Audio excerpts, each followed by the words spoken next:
There are many deathbed phenomena, and I've seen them all. Let's break them down.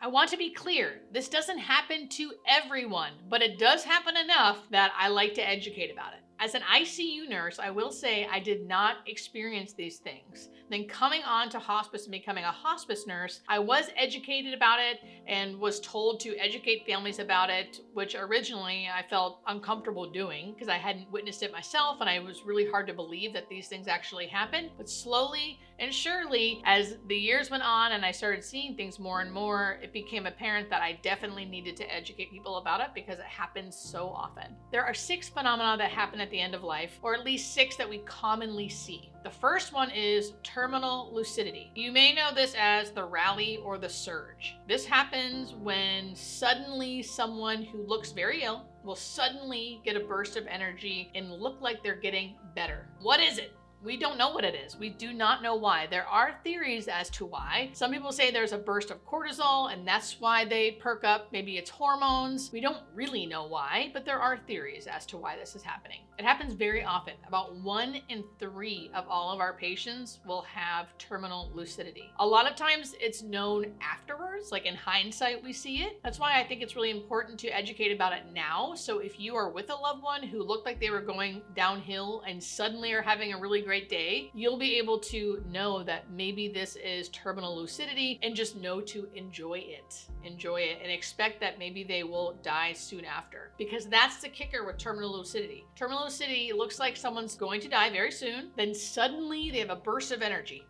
They go up. They maybe have a really great day. They're suddenly hungry. They're suddenly able to walk. They're suddenly very alert and oriented. And then shortly after, usually a day or 2, they will die. So that can be the hard part. If you're not ready for it, if you don't know it's coming, you can think they're getting better and then they die, which can be very devastating. So if your loved one does look like they're going downhill and then suddenly they get better, but then they're better for weeks on end, that is not terminal lucidity. The rally or the surge is definitely about the going downhill, burst of energy, suddenly die. That is how it looks. So if it doesn't look like that, it's not terminal lucidity. But it does happen. I've seen it so many times, and it's just important to know about. As you all know, I'm not afraid to die, but I still want to live as long and as healthy as I can. I do what I can to stay healthy, to keep my family healthy, and the people around me, especially if they're struggling with health issues. As a nurse with over 16 years experience, I can see what a healthy lifestyle can do. It can affect your digestion, your energy, your weight, and a whole lot more. I found Dr. Stephen Gundry, a heart surgeon, just scrolling through YouTube, and I loved what he had to say. He looks at health in ways I have never even considered. Let me throw some tidbits out there. Do fruits make you healthy or heavy? I thought all fruits were good, but are there actually fruits out there you shouldn't eat, or you shouldn't eat that often? Does anyone know what a caloric bypass is? Or how about MCTs? If you're thinking, Julie, what are you talking about? I've got you. I watched this video from Dr. Gundry and it explains everything, and I learned so much. There is no way I could do it justice or be as articulate as he is, but there are some things he says that you will not believe. How the fruits you eat impact your health and what to avoid. Ways to improve digestion, boost energy, and so much more. Like I said, I won't be able to do the video the justice, so please go click the link in my bio. Again, click the link in my bio or go to thehealthyfat.com/Julie. You can thank me later. Number 2, the most talked about one, visioning. Visioning is wild. I have seen so many people, just nurse in general, do things like have delirium, have hallucinations, ICU psychosis. All of those things can cause visions where they're seeing people or seeing things, seeing bugs, seeing bright lights, all types of things. That's different than visioning. And I wouldn't have believed it unless I've seen it with my own eyes. Visioning is a clear, different thing.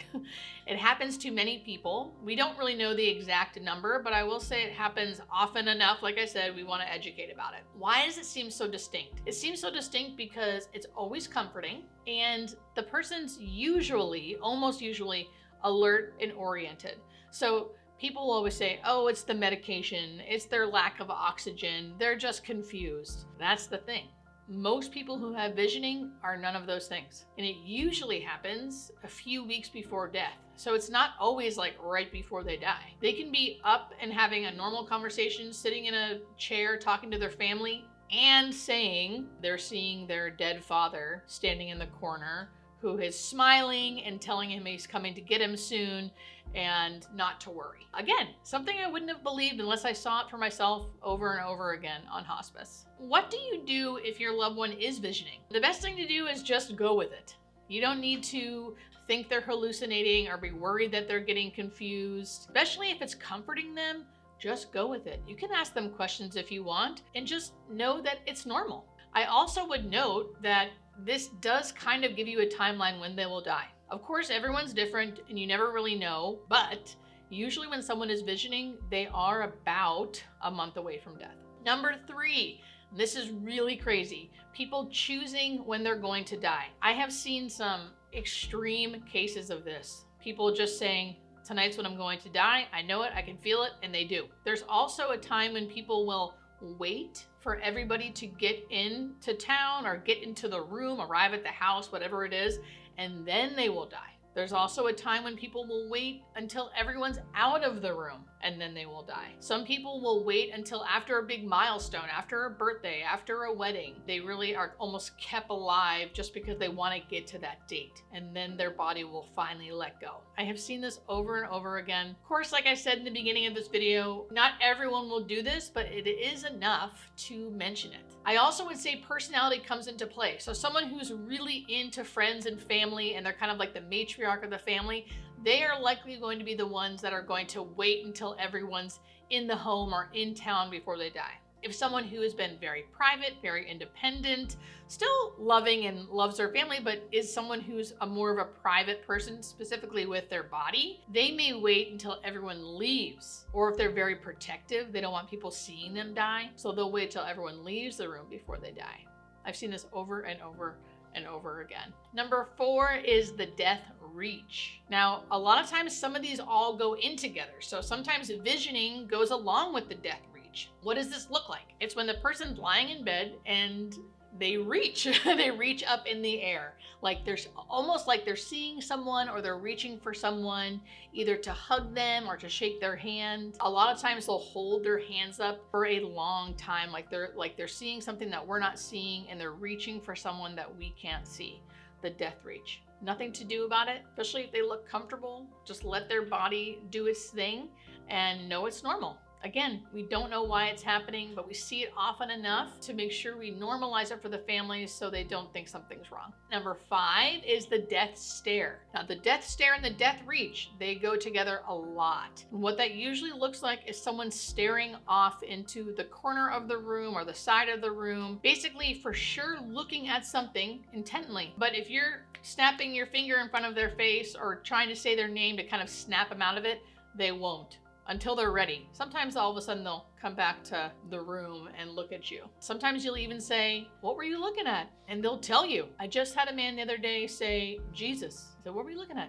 "Jesus." And again, go with it. Sometimes they're alert and oriented, sometimes they're not. Sometimes they don't say they're looking at anything, it depends. But the staring off into a corner or to the side of the room or beyond your shoulder, so they're not really looking at you, but they're looking at something, very, very normal. A lot of times there's a smile on their face. A lot of times that will come with the reach as well. They'll stare first and then they'll reach. We don't know why it's going on, but it does happen a lot and it's pretty amazing to see. Number 6, and this one I've experienced and it's been the most impactful thing that has ever happened to me, and that is called the shared death experience. I've just learned about this. I've always known it's happened to me, but I didn't know it had a name. So a shared death experience is when someone who is not dying feels or sees or understands what's happening to the person who is dying. It's kind of like the dying person gives you the sensation of what they're going through. From my experience, there may have been some times where that's not a good thing, but from my experience and all the stories I've heard, it's usually a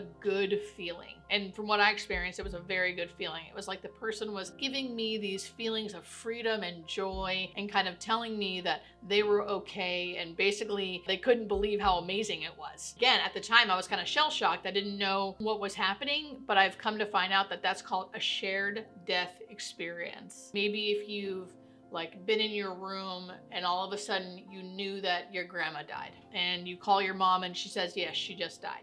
That could be something like a shared death experience. You somehow just know what's happening and you know what's going on. Phenomenon that can happen. Again, we can't explain it, but I like to normalize it. I'm not here to say what this means. I think we're always learning more about ourselves and the life around us. Death and dying doesn't have to be scary. It can be also fascinating. Let me know in the comments if you guys experienced anything like this or any questions you might have.